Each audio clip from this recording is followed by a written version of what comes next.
Unicorn friends! Welcome back to Unicorn Book Club. Today we're going to be reading The Greedy Triangle, written by Marilyn Burns, illustrated by Gordon Silvery. I'm sorry, Gordon, if I'm pronouncing that wrong, but yeah, we're reading The Greedy Triangle. So, this book is about what happens to a shape when they ask for too many angles. It's a geometry thing.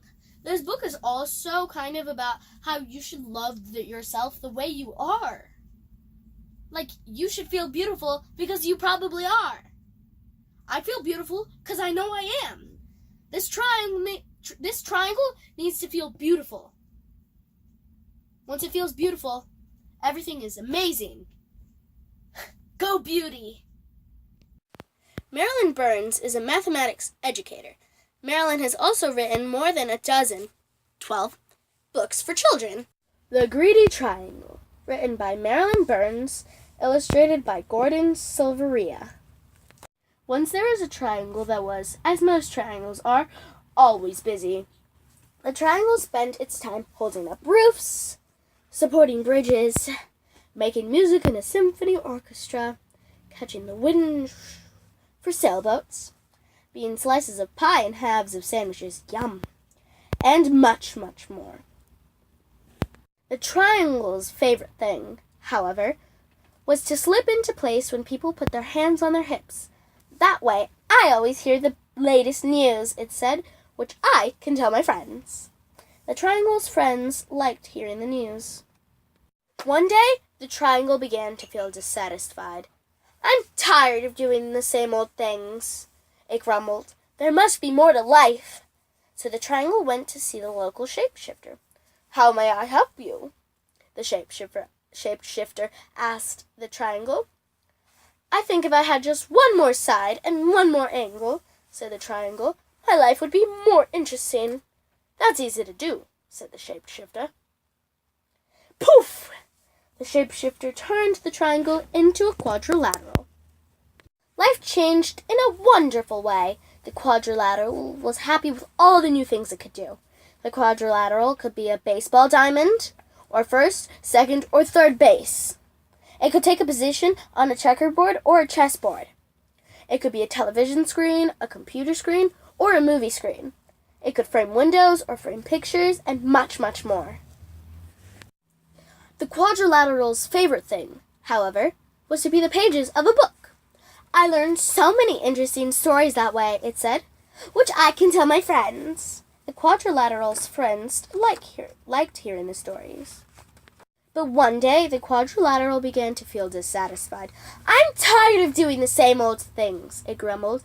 There must be more to life. So the quadrilateral went back to the shapeshifter. How may I help you now? The shapeshifter asked the quadrilateral. I think if I had just one more side and one more angle, said the quadrilateral, my life would be more interesting. That's easy to do, said the shapeshifter. Poof! The shapeshifter turned the quadrilateral into a pentagon. Life changed in a wonderful way. The pentagon was happy with all the new things it could do. On a baseball diamond, the pentagon could be home plate. It could be a section on a soccer ball, or appear inside whenever someone drew a 5-pointed star. The Pentagon's favorite thing, however, was to be the headquarters of the United States military near Washington, D.C. I hear all the top secrets that way, it said. It's too bad I can't tell them to my friends. The Pentagon's friends couldn't help feeling left out. After a while, time seemed to pass slowly for the Pentagon, and it became dissatisfied. I'm tired of doing the same old things, it grumbled. There must be more to life. So the Pentagon went back to the shapeshifter. So you're here again, the shapeshifter said to the Pentagon. Now what would you like? I think if I had just one more side and one more angle, said the Pentagon, my life would be more interesting. That's easy to do, said the shapeshifter. Poof! The shapeshifter turned the pentagon into a hexagon. Life changed again in a wonderful way. The hexagon was happy with all the new things it could do. The hexagon fit in as floor tiles in houses and patios and fancy crackers at parties and picnics. It worked as a socket of certain bolts and the prongs of certain wrenches. The hexagon's favorite thing, however, was to be a cell in a beehive. I love watching the bees as they buzz in and out. It said the hexagon spent so much time in the beehive, it was too busy to talk to its friends. The friends missed the hexagon and couldn't help feeling ignored. Again and again, the shape became restless, dissatisfied, and unhappy with its life.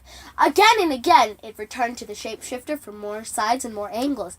The shapeshifter agreed to turn it into one shape after another. A heptagon, an octagon, a nonagon, a decagon, and on and on! Finally, the shape had many, many sides and many, many angles. Its sides were so small that it had trouble keeping its balance.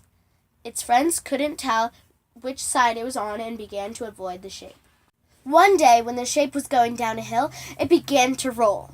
Faster and faster it went, screeching around corners, crashing into fences and trees, colliding with bicycles and terrifying walkers. At last, the shape came to a stop. It felt tired and dizzy, lonely and sad. Enough, thought the shape. I don't know which side is up. I can't keep my balance. My friends don't want me around. The shape could no longer remember why it had been so unhappy as a triangle. Very carefully, it made its way back to the shapeshifter. Aren't you happy yet? The shapeshifter asked. I want to be a triangle again, said the shape. I'm not surprised, said the shapeshifter. Poof! The shapeshifter turned the shape back into a triangle. The triangle was delighted to have its old shape back again and kept itself very busy.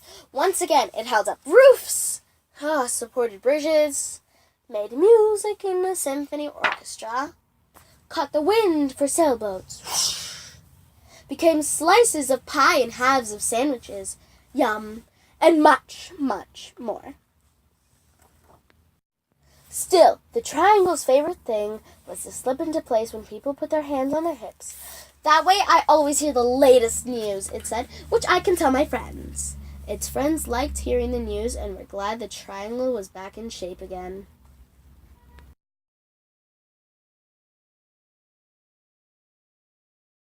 Let's get on to the review. I think I'm going to give this 5 out of 5 unicorns, not triangles. Is that going to be a triangle? Illuminati.